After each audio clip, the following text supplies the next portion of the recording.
헌금 설교는 요즘에 현대 교회의 어떤 불문율처럼 별로 좋아하지 않는 금기사항처럼 헌금 설교를 잘 하지 않는 내용입니다.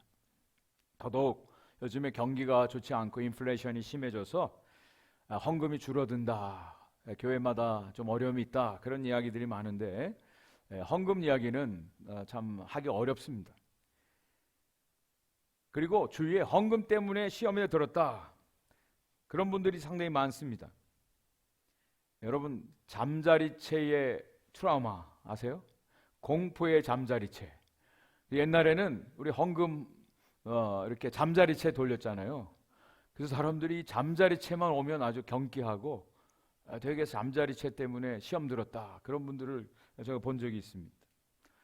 우리 한국 교회만큼 헌금의 항목이 많은 교회들도 없습니다. 주일 헌금 있죠? 또 11조 하죠? 감사 헌금 하죠?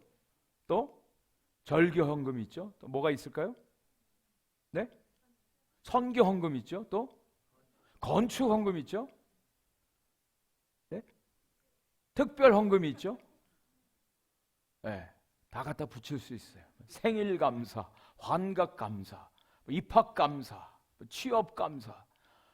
어떤 분이 그걸 다 세봤답니다. 한 몇 개쯤 될 것 같습니까? 85개나 된답니다. 미국의 IRS의 세금 항목보다 더 많다는 얘기도 있습니다. 믿거나 말거나지만. 헌금에 대한 많은 오해들이 있습니다. 꼭 11조를 해야 되나요? 그로스로 해야 됩니까? 넷으로 해야 됩니까? 이런 질문을 하는 분들이 있죠. 구약에서 11조가 있지만, 율법에 정해진 거지만 신약 성경에는 11조 드리란 말이 없습니다. 그래서 11조 안 해도 됩니다, 이렇게 설교하는 분들도 있어요. 그런데 이것은 아주 한참 오해한 것입니다. 여러분, 성경에, 신약에 특별히 11조라고 하는 단어는 없지만 신약의 헌금의 원리는 10분의 1이 아니라 전부를 드리라는 거예요. 11조를 드리는데 지금 제가 출석하는 교회에 드려야 되나요? 아니면 약한 교회, 고향 교회, 아는 교회에 좀 돕고자 드려도 되나요? 이렇게 질문하는 분들도 있죠. 그리고 교회를 위해서 쓰는 돈이 있는데 그것도 헌금에 포함되니까 그것을 헌금으로 생각하는 그런 경우들도 있습니다. 이런 것들이 다 헌금에 대한 오해들이죠. 여러분, 우리가 헌금을 하는데 하나님을 어떤 도와드리기 위해서, 교회를 돕는다는 의미로 헌금을 하는 것은 아닙니다. 솔직하게 말씀해 보십시오. 우리가 하나님의 도우심으로 살지 하나님이 우리의 도움으로 존재를 하시나요? 그렇지 않습니다. 하나님이 부족한 것이 있는 분이 아니기 때문에 그렇죠. 또 헌금을 하는데 축복받는 하나의 방법으로 헌금을 하는 경우들이 있어요. 이렇게 헌금하니까 하나님이 이렇게 주신다라고 하는 투자형으로, 하나님을 어떤 장사꾼으로 생각하는 경우죠. 이것이야말로 기복신앙입니다. 하나님 결코 그렇게 말씀하지 않으십니다. 또 이런 경우가 있어요. 출세를 위한 예치금으로 생각하는 경우가 있어요. 헌금을 이렇게 해야만 교회에서 직분자도 되고, 이 정도는 해야 된다라고 하는 아주 잘못된 생각들이 우리 한국 교회 안에 있습니다. 여러분, 전혀 헌금에 대해서 그렇게 하나님이 말씀하신 적이 없어요. 사람들이 다 자기 유익을 위해서 그렇게 만들어 버린 거예요. 지난주에 분명히 말씀드렸죠. 종교 지도자들, 이들에 의해서 얼마나 많은 해들이 일어나는지 모릅니다. 오늘 말씀은 아주 간단한 내용이에요. 예수님께서 성전에 여인들의 뜰이 있습니다. 이곳에 13개의 헌금통이 있었습니다. 예수님이 참 짓궂기도 하시죠. 그 헌금궤 앞에서 앉아서 사람들이 헌금 넣는 것을 보고 계시는 거예요. 그런 가운데 부자들은 많이 넣고, 근데 한 가난한 과부가 2렙돈, 동전 2개를 넣었다는 것이죠. 이것이 오늘 말씀의 내용입니다. 예수님께서 이 2렙돈을 드린 과부를 칭찬하셨어요. 그런데 과연 이것이 헌금을 많이 내라고 하는 의미에서 이 말씀을 기록을 했겠는가라고 하는 거예요. 헌금을 열심히 드리라 라고 하는 의미에서 이 말씀이 기록된 것이 결코 아닙니다. 이 말씀을 이해하기 위해서는 이 말씀이 기록되어진 전후의 문맥을 잘 살펴봐야 돼요. 지난주에 어떤 말씀이 기록되어 있습니까? 종교 지도자들이 탐욕에 젖어서 가장 가난한 상징인 과부의 가산을 삼켰다. 여기에 대해서 예수님께서 아주 신랄하게 책망하신 내용이 나옵니다. 그리고 오늘 이 두 렙돈을 드린 과부의 이야기가 나와요. 또 바로 다음에 기록되어지는 내용은 뭐냐면 예루살렘 성전이 무너질 것이라고 하는 것에 대한 예언의 말씀이 기록되어 있습니다. 무엇을 말하냐면 그 당시에 종교 지도자들, 정말 가장 가난하고 돌봐야 될 그런 과부들의 연약함을 돌보지 않고 탐욕의 도구로 삼는 그 종교 지도자들, 그 당시의 종교 시스템, 거짓 종교에 대한 주님의 심판의 메시지, 정신을 차리라고 하는 것이죠. 그것을 주님께서 말씀해 주고 있어요. 정말 돌봐야 되고 정말 섬겨야 될 사람들을 놓치고 다른 것들 가지고 신경을 쓰고 다른 것들을 추구하는 거짓 종교 행위들, 종교 지도자들에 대해서 주님께서 지금 아주 신랄하게 비판하고 책망하시는 내용입니다. 단순히 헌금을 많이 드리라, 헌금 걷기 위해서 이 말씀을 드리는 것이 결코 아닙니다. 그거보다 더 중요한, 헌금보다 더 중요한 아주 놀라운 하나님의 원리가 오늘 본문에 기록되어 있습니다. 그것을 함께 나누면서 은혜를 받고자 합니다. 오늘 말씀에서 발견되어지는 것은 주님이 사람들이 헌금 내는 것에 관심이 있으셨다라고 하는 거예요. 오늘 본문 41절 42절 말씀 보십시오. 예수께서 헌금함을 대하여 앉으사 무리가 어떻게 헌금함에 돈 넣는가를 보실세 여러 부자는 많이 넣는데 한 가난한 가부는 와서 두 렙돈 곧 한 고드란트를 넣는지라. 예수님께서 헌금함을 대해서 바로 앞에서 사람들 헌금 넣는 것을 보셨어요. 누가복음 21장에는 동일한 내용이 나오는데 눈을 들어 보셨다. Look up. 눈을 들어서 자세히 보셨다고 그렇게 말씀을 하고 있습니다. 부자들이 많은 것들을 가지고 와서 드리고요. 가난한 과부가 두 렙돈을 넣는 것을 보셨어요. 유심히 보셨다 그래서 유심히. 우리 한국 교회를 비롯해서 많은 교회들이 헌금 내는 거에 대해 상당히 민감합니다. 그래서 많이 내는 사람들 칭찬하고 심지어는 건축 헌금할 때 많이 낸 액수대로 등수를 매겨서 금운동으로 그 명패를 만들어 붙이기도 하고요. 많이 낸 사람들에 대해서 벽돌 크기를 다르게 한다든지 그럽니다. 어제 저녁에도 보니까 펀드레이징 모임인데 그런 사실상적인 모임에서는 돈 많이 기부한 사람들 박수 소리가 크죠. 더 칭찬받죠. 그런데 하나님의 나라는 결코 그렇지 않다라고 하는 겁니다. 헌금 시간에 옛날에는 일일이 봉투에 이름 다 불렀습니다. 시간 가도 다 불렀어요. 그리고 주보가 얼마나 큰지 주보의 거의 반 이상은 헌금 낸 사람 명단이 다 이름이 새겨져 있었어요. 사람들이 거기에 민감하다라고 하는 의미에서 그런 식으로 했어요. 정말 예수님께서 사람들이 얼만큼 내는가 그거 보시기 위해서 지금 유심히 헌금 넣는 거를 보셨을까요? 얼마 내나? 주님께서 보신 것은 그 액수가 아니죠. 주님께서 보신 것은 그 사람의 마음입니다. 마음. 그 마음이 어디가 있는가? 예수님 분명히 말씀하셨습니다. 너의 보물이 있는 곳에, 재물이 있는 곳에 무엇도 있다고요? 마음이 있다 그랬어요. 마음이 지금 어디 있는지. 물질과 하나님을 두 조인을 섬길 수 없다고 주님이 말씀하고 있어요. 물질이 하나님인지 아니면 하나님이 하나님이신지 그것을 분명히 우리 삶 속에 나타나게 되어 있고요. 그것은 분명히 하나님께서 보고 계시다라고 하는. 재물을 하늘에 쌓아두라고까지 말씀하셨어요. 저는 이 장면이 얼마나 참 재밌기도 하고 얼마나 사람들마다 두근두근했을까. 한번 여러분 상상을 한번 해보십시오. 어떤 사람들은 정말 손이 떨리지 않았나 그런 생각도 들고요. 또 마음이 불편한 사람도 있었을 것이라는 생각이 듭니다. 그리고 어떤 사람 정말 민망한 모습으로 와서 그것을 넣는 그런 사람도 있었을 거예요. 어떤 사람들은 정말 부족하고 부끄럽고 죄송스러워서 와서 넣는 그런 사람들도 있었을 거예요.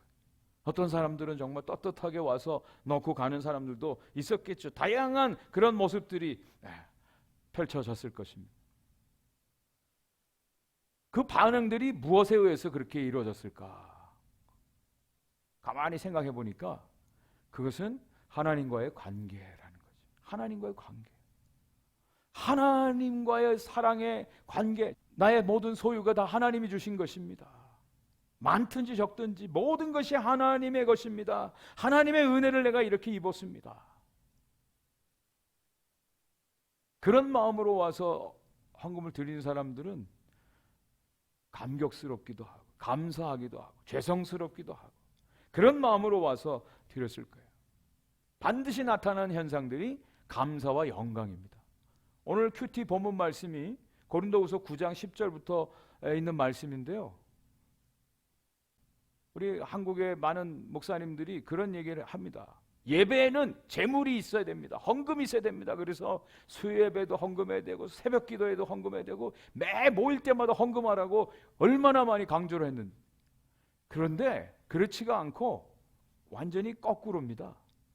이 헌금을 통해서 하나님께 감사가 드려지고 하나님께 영광이 드려진다는 거예요. 예배 때 헌금을 반드시 제물로 드려야 된다라고 그것이 아니라 하나님의 은혜가 감사해서 이 헌금을 드릴 때 그것이 감사로 하나님의 영광으로 이어진다라고 하는 진정한 예배가 회복되어진다라고 하는 거예요.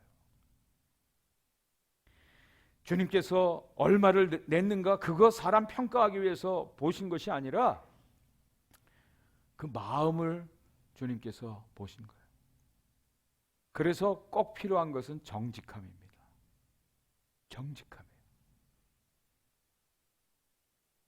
있으면 있는 대로, 없으면 없는 대로. 고린도후서 8장에도 보면요, 할 마음만 있으면 하나님이 그 마음을 받으신대요.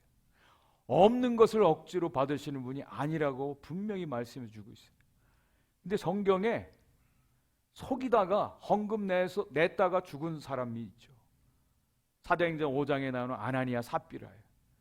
예루살렘 교회에 성령이 임했습니다. 많은 사람들이 감동을 받고 자기의 소유를 팔아서 다 사도들 앞에 오늘날 말하면 헌금으로 드린 것이죠. 이 아나니아 삽비라도 은혜를 받았어요. 놀라운 은혜를 받았어요. 그 집도 팔았어요. 소유를 팔았어요. 그리고 갖다 바쳤는데 얼마를 감췄다는 거지. 얼마를 숨겼어요. 베드로가 그걸 알고 이것이 전부냐? 그랬을 때 전부라고 얘기를 했어요. 베드로가 분명히 말합니다. 성령을 속인 것이다. 차라리 드리지 않았으면 이 사람 죽지 않았어요. 성경에서 가장 안타까운 사람들이 바로 이 두 사람이에요. 다 헌금 내고 죽었어요. 차라리 하지 않았으면 살 수도 있을 뻔한 사람들이. 하나님께서 원하시는 것은 정직함이죠. 텍스는요, 의무감에 냅니다. 책임감에 의해서 내는 거예요. 그런데 헌금은 의무감이나 책임감으로 하는 것이 아니라 하나님에 대한 감사함으로 드리는 거죠. 즐거움으로 드리는 거죠. 그래서 마틴 루터는 세 가지의 회심을 얘기합니다. 첫째, 마음이 회개해야 돼요. 두 번째, 행동으로 회개해야 됩니다. 세 번째, 지갑으로 회개해야 된다. 요한 웨슬레도 지갑이 회개하지 않은 회개는 진정한 회개가 아니다. 그렇게 말씀하고 있습니다. 주님께서는 오늘도 저와 여러분들의 마음을 보기를 원하시는 거예요.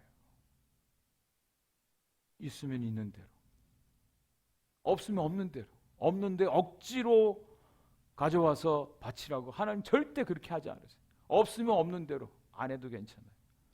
하나님이 다 아시는데 우리가 어느 곳을 이제 운전해서 갈 때 GPS를 켭니다. 목적지를 딱 누르면 목적지와 함께 어디가 나오죠?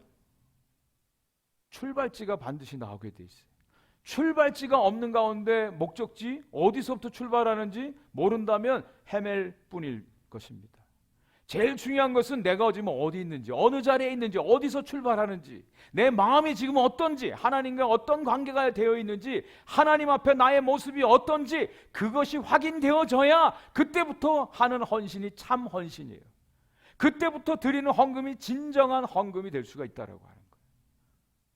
사람들은 속일 수 있어요.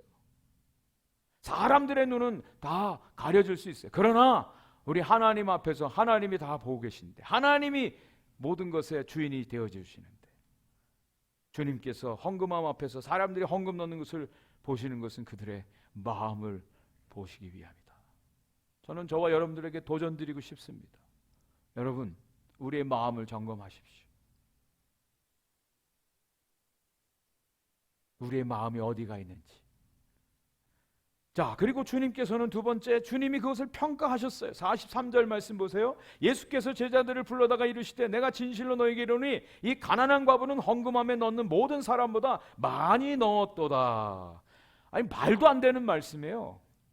그 당시에는 뭐 오늘처럼 지폐가 있는 것이 아니죠. 다 동전이었습니다. 동전. 이 부자들은 많이 넣었다 그랬어요. 아마 자루를 들고 와서 넣었을 것입니다. 그리고 그것을 헌금함에 넣는 순간 그 동전 소리가 얼마나 많이 크게 났겠습니까? 그런데 이 과부는 동전 2개, 여기 이 랩돈이라고 하는 동전은요, 청동으로 만들었는데, 구리로 만들었는데요, 우리 오늘날 페니하고 크기가 비슷합니다. 이 2랩돈은 계산을 해보면 한국 돈을 한 1,000원, 우리 미국 달러로 하면은 쿼러 3개, 1불도 채 되지 않는 그런 돈이에요. 아주 적은 돈이에요. 그런데 예수님이 이 과부가 더 많이 드렸다는 거예요. 예수님은 산수도 못 하시는 분 같아요. 말도 안 되는 거예요. 주님께서 보신 것은 절대 액수가 아니었다는 것이죠. 이게 어떻게 해서 이런 말씀이 기록되었을까? 부자들은 풍성한 중에 풍성하게 드렸어요. 그런데 이 가난한 과부는 가난한 중에 전부를 드렸다. 전부를 드렸다. 비유를 말씀하신 것이죠. 사랑의 크기, 믿음의 무게입니다. 그 예수님께서 이 과부의 드림에 대해서 칭찬해 주셨어요. 그런데 그렇다면 이 부자들에 대해서 책망하셔야 되잖아요. 그런데 책망하지 않으세요. 여기에서 오늘 이 말씀을 우리가 잘 이해할 필요가 있습니다. 이것은 어떤 많이 드리고 적게 드림에 대해서 칭찬하고 야단치고 그런 의미의 말씀이 아니라고 하는 거예요. 주님께서는 이 가난한 과부가 가져온 이 2랩돈, 그의 삶의 전부를 다 드린 것에 대해서 주님께서 칭찬하시고 그 마음을 받으신 거예요. 그 마음을 받으셨어요. 하나님은 무엇이 부족해서 여러분들에게 헌금을 하라고 하는 분이 아닙니다. 우리 교회가 어떤 프로젝트나 어떤 부족해서 여러분들 헌금하라고 하는 그런 이야기는 절대 하지 않습니다. 하나님은 모든 것에 넉넉하시고 풍성하신 분. 지난 한 주간 저는 오늘 이 말씀을 묵상하면서 참 감사했던 것이, 오늘 주일 설교 본문이 우리가 마가복음 지금 계속해서 시리즈로 하고 있어요. 그런데 오늘 이 헌금에 대한 이야기, 지난 한 주간 내내 큐티 말씀이 고린도후서 8장과 9장의 헌금에 대한 이야기였어요. 어떻게 이렇게 바둑 용어로 아다리가 맞을 수 있을까? 하나님께서 너무나 정확하게 이 헌금에 대해서 말씀하시고 정리를 해 주신다라는 생각을 하면서 묵상을 하게 되었습니다. 이 고린도후서 8장과 9장은요, 그 당시에 AD 46년에 유대 지역에 큰 기근이 있었습니다. 예루살렘 교회가 그곳에 있었는데 예루살렘 교회 성도들이 기근으로 인해서 어려움을 많이 겪었습니다. 그 소식을 듣고 마게도냐하고 아가야, 고린도 교회가 아가야 지방에 속하거든요. 이방 성도들이 헌금을 모아서 그 헌금을 예루살렘 교회에 전달하는 일을 했습니다. 그 내용이 고린도후서 8장과 9장에 기록되어 있는 거예요. 그래서 여기에는 헌금이란 단어가 쓰여져 있지 않고요, 연보라고 하는 단어가 쓰여집니다. 우리 어렸을 때 한국에서 연보한다, 연보에 대한 이야기를 많이 들었어요. 근데 헌금과 연보는 좀 다릅니다. 헌금은 그 당시에 이방인들이 신에게 바치는 그 제물의 의미가 있습니다. 하나님께 드리는 것을 헌금이라고 얘기를 해요. 연보라고 하는 것은 가난한 사람들을 돕는, 구제할 때 이 연보라고 하는 단어를 씁니다. 그래서 원래 이 연보라고 하는 단어의 헬라어 뜻이 좋은 선물, 축복, 좋은 말, 이런 의미가 담겨져 있어요. 그래서 이 고린도 교회 성도들이 1년 전부터 구제 헌금을 모으기 시작했어요. 그런데 여러 가지 사정으로 인해서 지지부진해서 헌금 걷는 일이 제대로 이루어지지 않았습니다. 그 상황 가운데 마게도니아 지방에 있었던 교회들, 빌립보, 베레아, 데살로니가 교회 성도들이 헌금을 모아서 먼저 예루살렘 교회에 전달하는 그런 일이 있게 되었습니다. 그래서 이 고린도 교회 성도들에게 사도 바울이 편지를 써서 지금 마게도냐 성도들이 이렇게 아름답게 헌금을 모아서 지금 예루살렘 교회에 전달을 해주고 있습니다. 이 이야기를 쓰고 있는 거예요. 마게도냐 교회 성도들이 어떻게 헌금을 했는가? 고린도후서 8장 1절 2절에 나와 있습니다. 잘 보십시오. 형제들아, 하나님께서 마게도냐 교회들에게 주신 은혜를 우리가 너희에게 알리노니 환난의 많은 시련 가운데서 그들의 넘치는 기쁨과 극심한 가난이 그들의 풍성한 연보를 넘치도록 하게 하였느니라. 여러분, 이 단어들을 잘 보십시오. 그들은 환난 가운데 있었대요. 그냥 보통 환난이 아니에요.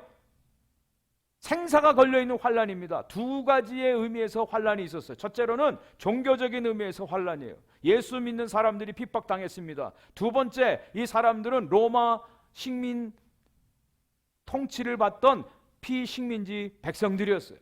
그런 정치적인 어려움도 있었어요.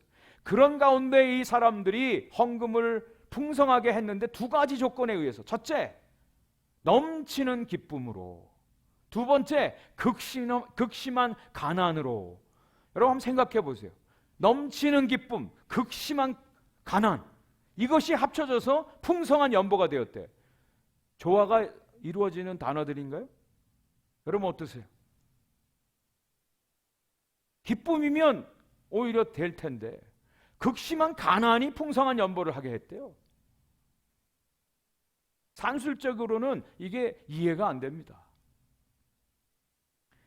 환경을 초월한 헌신이죠. 극심한 가난이 있었어요. 어려움이 있었어요. 그런데 그들에게 무엇이 있었다고요? 넘치는 기쁨이 있었다는 거예요. 이 기쁨은 세상에서 온 기쁨이 아니죠. 하나님이 주신 기쁨이에요. 말로 다 알 수 없는 하나님 위로부터 주시는 그 기쁨, 그것이 얼마나 컸던지 모든 환경을 초월해서 풍성한 연보를 드릴 수 있게 되었다. 이것을 이렇게 한번 예화로 설명해 드리고 싶어요. 비행기 뜨는 것을 한번 보시면, 비행기가 이륙하는데 그 엄청난 무게가, 비행기가 뜨려면 위에서 내려 누르는 중력이 있어요. 그거보다 훨씬 큰 양력이 있어야만 비행기가 뜰 수 있어요. 베이누르라고 하는 이 양력, 이것이 훨씬 더 커야 이 비행기가 올라가는 것처럼, 이 마게도냐 성도들이 그렇게 풍성한 연보를 들을 수 있었던 것은 그런 극심한 가난과 어려움과 환난이 있었지만 그 모든 것들을 상쇄하고도 남는 하나님이 주시는 기쁨이 있었기 때문에 그런 연보를 할 수 있게 되었다는 거예요. 저는 이 기쁨이 저와 여러분들 가운데 있기를 간절히 축복합니다. 세상에서 얻을 수 없는 기쁨이 하나님이 주시는 기쁨이에요. 하나님이 위에서부터 부어주시는 이 기쁨이 있을 때 우리의 헌신이, 우리의 헌금이 부담이 아니라 기쁨이 됩니다. 즐거움이 됩니다.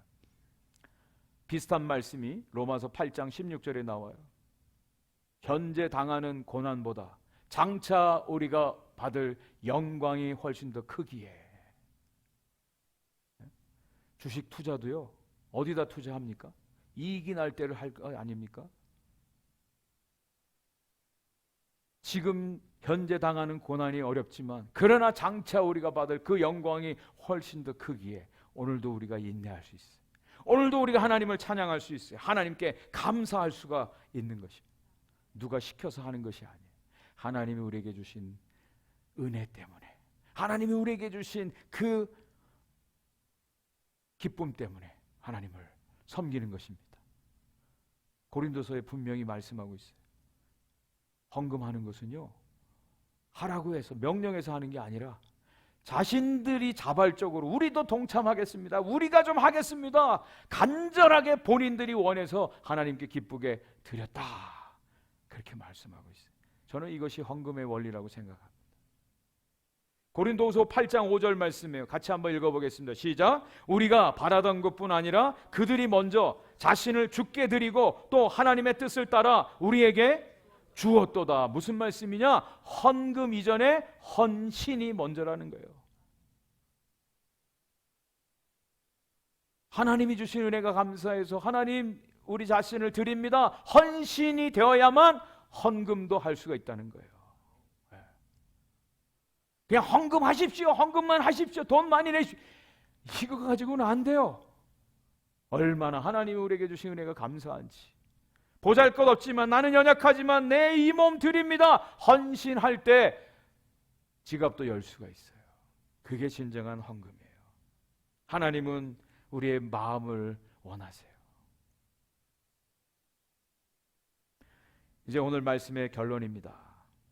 오늘 본문 44절 말씀을 한번 읽어보겠습니다. 44절 시작. 그들은 다 그 풍족한 중에서 넣었거니와 이 과부는 그 가난한 중에서 자기의 모든 소유 곧 생활비 전부를 얻느니라 하시니라. 네, 예수님께서 이 과부가 바친 두 렙돈에 대해서 그를 칭찬하신 이유를 설명하는 겁니다. 자신의 전부를 드렸다, 자신의 전부를 드렸다. 쿼러스에게 그게 전 재산인데, 아니 뭐 그거 그냥 있으나 없으나 할 것 같죠. 예. 그거 그냥 드리는 거 별로 이렇게 어렵지 않겠다라는 생각도 들 수도 있습니다. 그런데 그거조차도 없었다면 이 사람은 살 수가 없는 아주 가난한 자죠. 자신의 삶이 돈에 달려있지 않음을 믿음으로 고백한 거예요. 하나님이 돌보시고 하나님이 지키시고 하나님이 나의 삶의 모든 필요를 채워주지 않으면 나는 살 수 없습니다 라고 하는 믿음의 표현입니다. 여러분, 이것은 그냥 돈이 없는 가난한 사람들에게만 해당되는 게 아닙니다. 아무리 많은 것을 가지고 있다 해도 이것 때문에 내가 사는 게 아니라 하나님의 은혜로 오늘 내가 삽니다, 그 믿음의 고백이 있을 때 주님께서 그 마음을 받으신다라고 하는 거예요. 구약 성경에 보면 사렙다 과부 이야기가 나옵니다. 사렙다 과부가 기근 때 먹을 게 없어요. 이제 항아리에 밀가루 조금하고 기름이 있었어요. 아들하고 그거 마지막 떡 먹고 죽으려고 했습니다. 그때 엘리야 선지자가 그 가정에 방문했어요. 떡 가져오래요. 아니 그거 마지막 남은 거 가지고 먹고 죽으려고 했는데 그것도 가져오라는 거예요. 이 과부가 믿음으로 드렸어요. 어떤 일이 벌어졌습니까? 기근이 끝날 때까지 밀가루 독에 밀가루가 마르지 아니하고 기름병에 기름이 떨어지지 않게 되었다. 하나님의 놀라운 기적의 은혜가 사렙대 과부 가운데 있어요. 그런데 오늘 나와 있는 이 두 렙돈을 바친 과부에게는 그런 일이 없어요. 그런 설명이 없어요. 후속 이야기가 없습니다. 어떻게 됐는지, 예수님이 이 여인에게 이런 기적을 베풀어 주셨는지, 아니면 제자들을 시켜서 살 수 있도록 갖다 주셨는지, 그런 얘기는 없어요. 그런 얘기가 없어요. 1불도 채 안 되는 그 가장 작은 거, 그것을 믿음으로 이 여인은 드렸어요. 재미난 이야기가 있습니다. 루마니아의 리처드 범브란트 목사님이 하나님의 구들은 누가 닦아주나요? 라고 하는 책에서 이런 작은 예화를 기록했습니다. 엄마가 아이에게 교회 가는데 동전 2개를 줬어요. 하나는 헌금하고 하나는 사탕 사 먹어라. 이 아이가 교회를 막 뛰어가다가 돌부리에 걸려서 넘어졌습니다. 동전을 다 놓쳤어요. 열심히 찾았는데 하나밖에 찾지 못했어요. 이 아이가 일어나면서 그렇게 얘기했다는 거예요. 하나님 죄송합니다. 하나님 거는 못 찾겠네요. 그랬다. 그런 유혹이 있습니다. 두 랩돈, 그 작은 거지만 그 전부 그 쉽지 않습니다. 그것이 우리 인간의 마음이에요. 오늘 큐티 말씀에 고린도후서 9장 10절 말씀에 하나님은 심을 씨와 먹을 양식을 주신다. 그런 말씀이 나와요. 농사하는 사람이 심을 씨가 있어야 되고 먹을 양식이 있어야 되잖아요. 이것을 우리에게 적용을 한다 그러면 하나님께서는 우리가 먹고 살 수 있는 것들을 주시고 또 하나님을 위해서 드릴 수 있는 것도 주신다는 거죠. 하나님의 놀라운 배려예요. 하나님의 마음입니다. 고린도 교회 성도들이요, 이 구제 헌금을 모아서 드리는데 얼마나 그들이 조심하면서 하나님 앞에 드렸는지 몰라요. 몇 가지 원리들이 나옵니다. 가장 중요한 것은 자발적으로 드리는 거예요. 자발적으로, 자원하는 마음으로, 간절함으로 드렸어요. 두 번째, 조심하면서 드렸대요. 물질이기 때문에 조심해야 돼요. 드리는 사람들이나 이것을 사용하는 사람들이 조심해야 돼. 투명성이 중요합니다. 세 번째, 준비해서 드렸다는 거예요. 준비해서, 즉흥적으로, 충동적으로 드린 것이 아니라 준비한 물질로 하나님 앞에 드렸다는 거예요. 여기에 대해서 사도 바울이 고린도후서 9장 6절 7절에 이렇게 결론적으로 말합니다. 이것이 곧 적게 심는 자는 적게 거두고 많이 심는 자는 많이 거둔다 하는 말이로다. 각각 그 마음에 정한 대로 할 것이요 인색함으로는 억지로 하지 말지니 하나님은 즐겨내는 자를 사랑하시느니라. 적게 내는 자, 적게 심는 자 적게 거두고 많이 심는 자 많이 거둔다. 그렇다고 해서 많이 헌금하면 많이 하나님이 축복 주신다, 그런 의미가 아닙니다. 여기서 적게 심는다라고 하는 것은 인색함으로 심는다, 그런 뜻이에요. 많이 심는다라고 하는 것은 아름답게 심는다, 그런 의미입니다. 억지로나 부득이함으로 인색함으로 하는 것이 아니라 즐거운 마음으로 드리는 것, 그것이 진정한 헌금이라고 하는 거예요. 그리고요, 이 고린도 교회 성도들은 믿음으로 드렸습니다. 믿음으로. 이 모든 출처가 자기에게 나온 것이 아니라 하나님으로부터 온 것임을 이들은 알고 있었고 그것을 믿었어요. 그래서 고린도후서 9장 8절 말씀에 이 말씀 한번 다 같이 읽어봤으면 좋겠습니다. 같이 읽습니다. 시작. 하나님이 능히 모든 은혜를 너희에게 넘치게 하시나니 이는 너희로 모든 일에 항상 모든 것이 넉넉하여 모든 착한 일을 넘치게 하게 하려 하심이라. 아멘. 우리 하나님은 풍성하고 넉넉하신 하나님이신 줄 분명히 믿습니다. 하나님은 넉넉하신 분이에요. 풍성하신 분이에요. 그리고 그 모든 넉넉함을 하나님의 자녀들에게 항상 부어 주시는 분입니다. 그리고 하나님은 모든 착한 일을 하는데 넉넉하게 하시는 분입니다. 하나님의 일은요, 남아요. 항상 남습니다. 풍성합니다. 먹고 쓰고도 하나님이 남게 하세요. 하나님의 놀라운 법칙이에요. 놀라운 법칙이에요. 우리 할렐루야 팀 위해서 우리 성도님들이 사랑으로 십시일반 많은 사랑의 헌금들을 해주셨어요. 쓰고도 남았어요. 풍성했어요.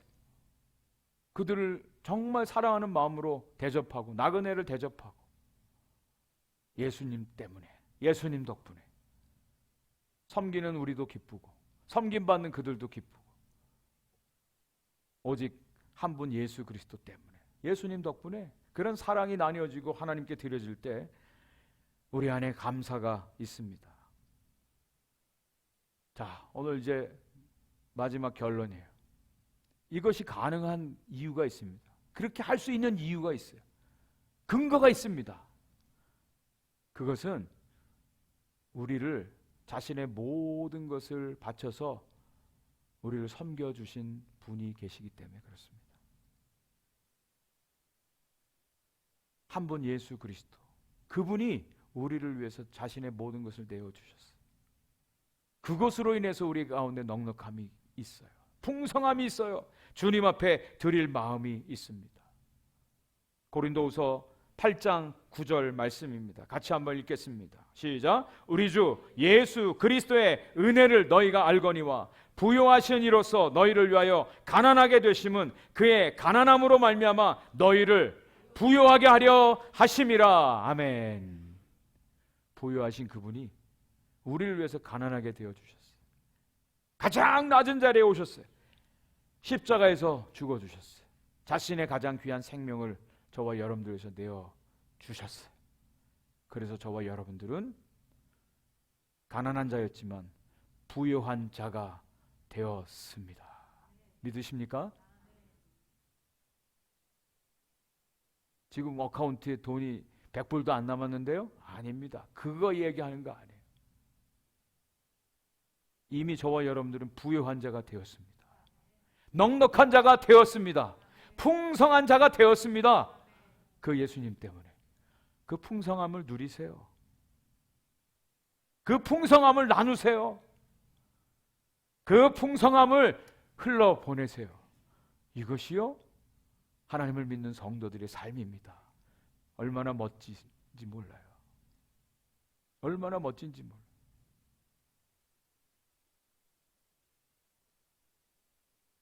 하나님은 넉넉하신 분, 풍성하신 분. 그 예수 그리스도로 인해서 저와 여러분들이 이미 풍성한 자가 되었어요. 그 모든 풍성한 은혜의 근거가 되신 그 하나님을 오늘도 기쁨으로 감사로 섬길 수 있는 저와 여러분들 되기를 간절히 축복합니다. 그것이 예배입니다. 그것이 진정한 예배입니다. 이번 한 주간도 주님을 온전히 예배하는 우리 모두가 되기를 소원하고 축복합니다.